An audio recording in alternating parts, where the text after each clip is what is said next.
Tonight, I'm going to be talking about Shane Dawson's new documentary of Jake Paul. And oh my gosh, I can't believe I'm actually talking about this.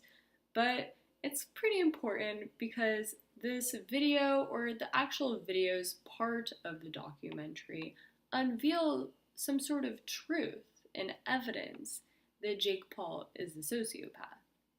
Now, I'm sure by now most of you have heard the criticism that has arose from the documentary, but personally, I think there's so much more to the documentary that we just need to wait and find out. I think there's different angles that we could be looking at this, but we just need to see for the next few videos and find out for ourselves before we're able to make that opinion. In the documentary, there's a few misconceptions that were cleared by Shane.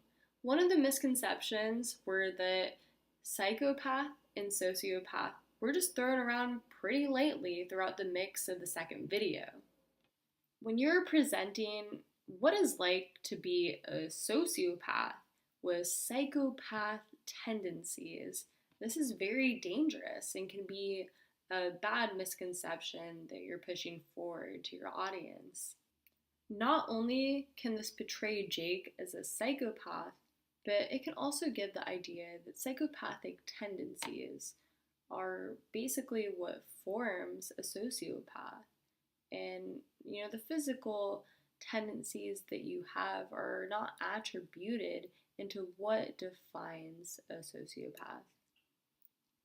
I also think that this is very misleading, especially with the violent cuts in editing that were just thrown into the first two videos, and I just think that those cuts really didn't have anything to do with what it's really like being a sociopath. The other mistake, which was covered by Jake's brother Logan, was in the fact that throughout the video, you're constantly hearing that sociopath is actually used as a definitive, so that it's either you are a sociopath or you aren't a sociopath.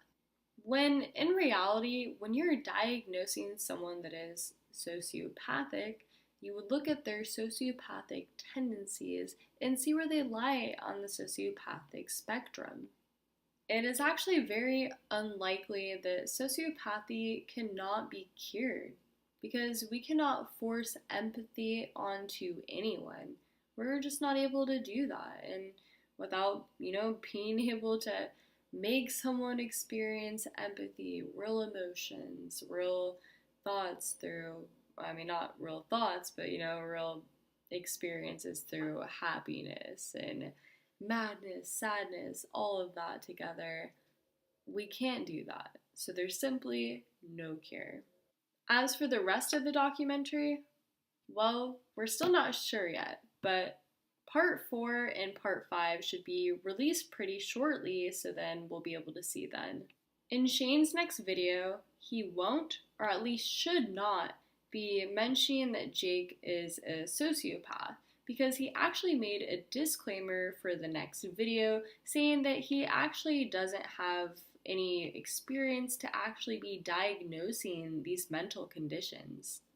These videos are for pure entertainment only, and although it might lead to counseling or Jake getting some help, I just don't think it's very fair for pushing the idea onto him without him making that decision for himself.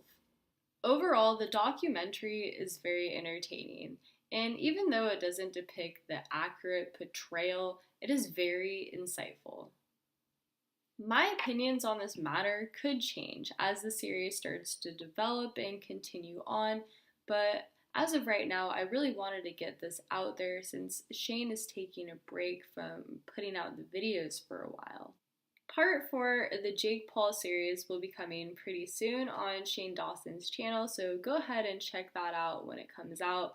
But other than that, I've said my part on this, so I'm gonna head out for tonight, but stick around for more videos.